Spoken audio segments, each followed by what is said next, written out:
This video is for you if you feel stuck writing simple chord progressions that sound like this. Because the styles of music that you like use more complex harmony, like this.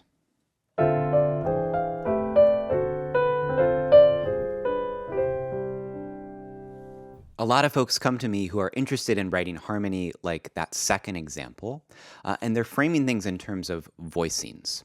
So I released a video last week on the topic of juicy voicings, taking a single chord like this one and making it even richer and denser and more complex. But I also pointed out that just thinking about voicings is like thinking the way to make a powerful argument is to use one really great vocabulary word.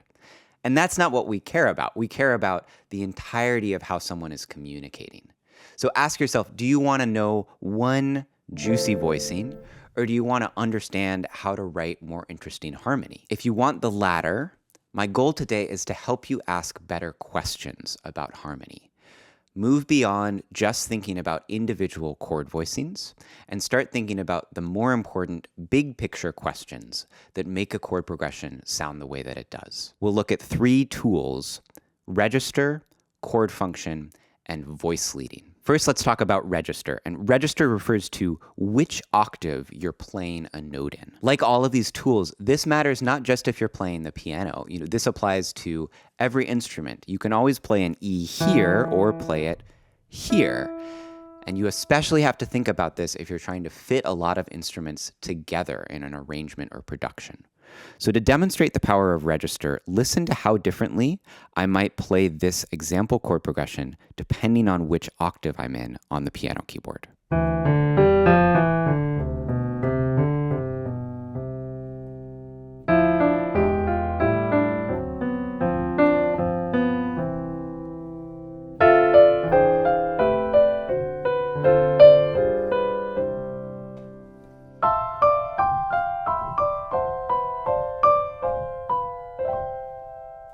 You might have picked up on the difference.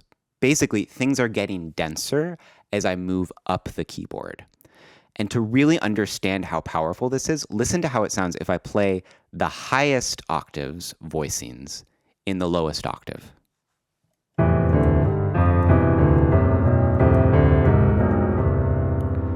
That's pretty gnarly, right? And I didn't change anything about those voicings from when I played them up here. I just moved them down a few octaves, and they go from sounding kind of crystalline and lovely to sounding totally cluttered and muddy. Register trumps everything else when it comes to how a chord voicing is going to sound.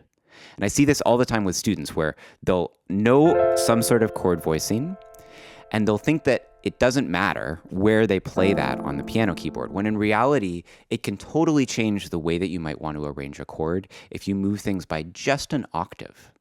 Now, the reason behind this is actually based in the physics of a vibrating string. There's something called the overtone series, and it comes into play anytime we hear a note played by an acoustic instrument like the piano. When I play this note, we're actually not only hearing this lowest frequency, we're hearing a bunch of other notes contained within that note.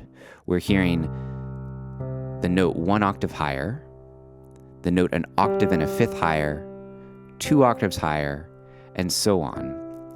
And as we go up in the overtone series, the notes actually stop conforming to equal temperament tuning, which is definitely a topic for another video. I love the overtone series, and I think it's fascinating. It can be a lot to wrap your head around when you're just trying to understand how to make good chord voicings. So you could start with a basic rule of thumb that is taught in a lot of classic orchestration textbooks, but applies to every genre of music and ends up playing out in pop music as well. It even plays out in the things that mixers and mastering engineers are thinking about. The basic rule of thumb is to imagine your low note, your fundamental, living somewhere around here, maybe somewhere 2 octaves below middle C, and then to imagine the spacing of the overtone series going up from there.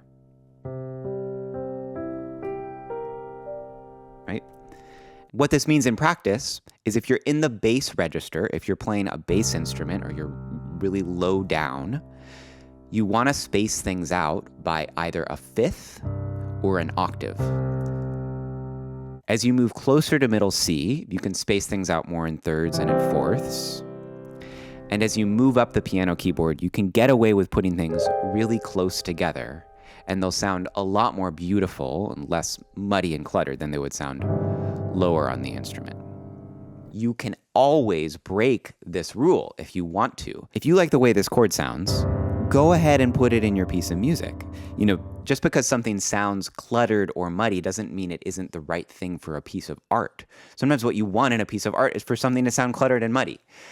So remember, this is just a rule of thumb, and it can be a helpful starting point to kind of open up your ears to how things are changing as you move chord voicings around on the piano. One last note while we're on the topic of register. If you're arranging something around a lead vocal, it's really helpful to know what register the lead vocal is in.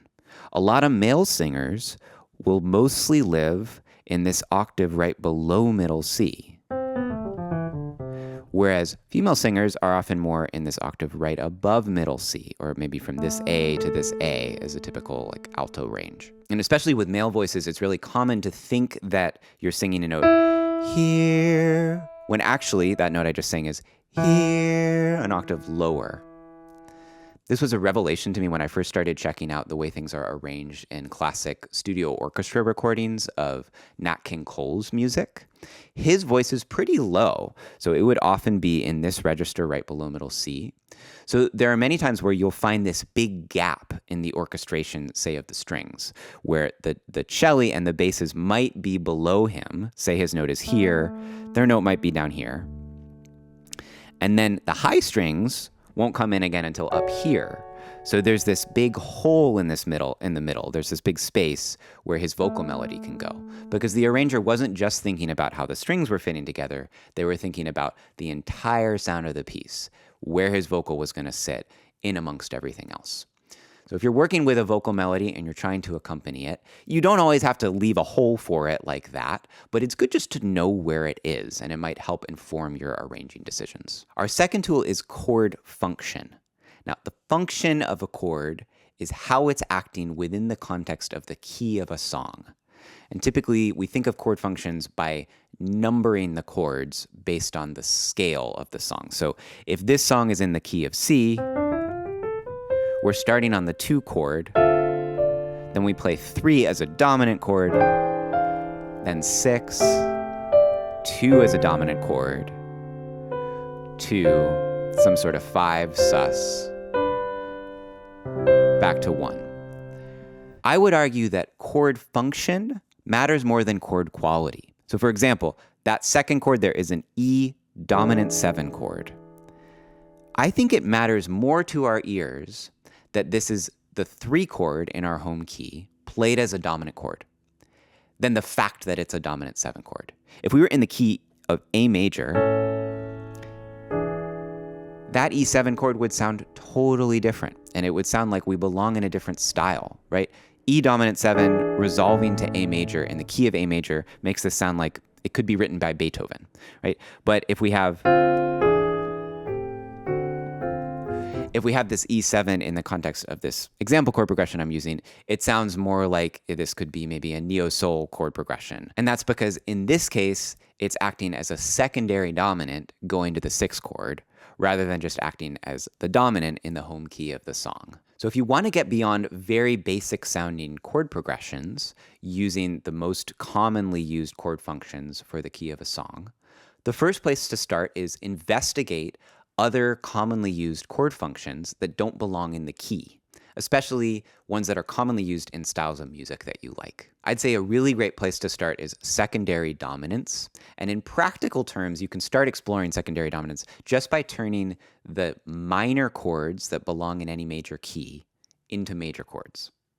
Let me show you what I mean. In the key of C, D minor, E minor, and A minor belong in the key. Try turning them into major chords or dominant chords. And there are lots of examples of pop songs in different genres that use these chord functions. A lot of times they act as secondary dominants, which means they'll resolve down a 5th. D major will resolve to a G chord. E major will resolve to an A minor chord. A major will resolve to a D minor chord. But there are also exceptions to that. Two dominant often resolves to 4, and it really depends on the style of music. This also plays out in the importance of chord extensions. You could look at this E7 chord and say, oh, yeah, that's a really juicy sounding chord because it's a sharp 9, flat 13 chord. But big picture, it's more that the reason I'm using a sharp 9 and a flat 13 are that those notes belong in the home key of the song. And so they make sense against this dominant chord in a way they might not in another circumstance. So start by thinking about the chord functions of the chords you're playing in the key of the song. And then you can move from there to adding in chord extensions that sound beautiful. And our last topic is voice leading. I often tell my students, think voices, not voicings. What does this mean? Well, you can look at a chord and imagine that you have 4 different singers singing each of these notes. As you move from one chord to the next, each of those singers needs to have a melody that will make sense. And so this can lead you to make very different decisions than you would make otherwise. You might also be surprised by what you can get away with in terms of just looking at single chord voicings, if each voice has some sort of internal logic to it. So check this out. I'm just going to give an assignment to the top voice in these chord voicings as I play through this example chord progression. This top voice, its job is just to go up. And I'm actually going to have it mostly go up in half steps. And listen to how this sounds.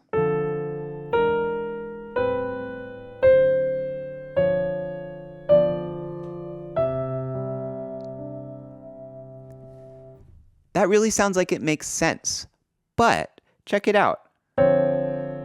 This was one of the voicings I ended up using. That is really dissonant. That's about as dissonant as it gets because it includes this interval, a minor ninth, which I believe is the most dissonant interval in music. And if you just sat down at the piano and started doing this, your audience is going to say, okay, that's very dissonant, and they might be curious what's going to happen next. But putting it in the context of one line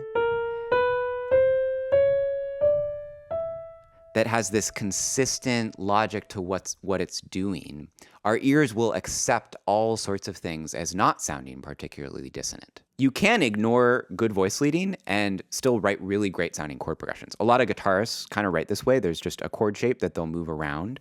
And so you have kind of parallel movement of all the voices. And it can sound great. But in traditional part writing, this idea of good voice leading and each individual voice in a chord having a good melody moving from one chord to the next, this was a really, really important idea traditionally for composers and arrangers. So if you're ever in a circumstance where you're writing for multiple instruments, or if you just want to open up your MIDI roll and look at what's happening to each of the notes in your chords, you might find that this thinking of voices rather than voicings leads you to better sounding chord progressions. And if you're not looking at a MIDI roll or sheet music, it can be a little overwhelming to try and keep track of individual voices when you first get started. So my suggestion is just see if you can restrict yourself to using the same number of notes in every chord.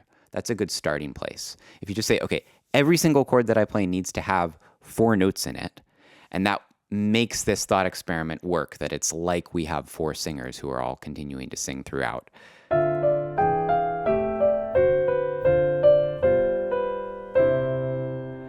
And by doing that, I forced myself to track where each of those voices was going as I moved through the chord progression. So take your time with that because that concept is definitely the hardest to put into action if you're an improvising musician who's not writing down what you're doing. Okay, that's a quick overview of these 3 concepts. And as I said, my goal with this video is to help you ask better questions about harmony, to move beyond just thinking about individual voicings, and to look more big picture in terms of how you're writing harmony at your instrument. I may do a deeper dive on some or all of these concepts in the future, so if you're curious about that, subscribe to my channel. I'm Ted with Piano Fluency. Thanks for joining me.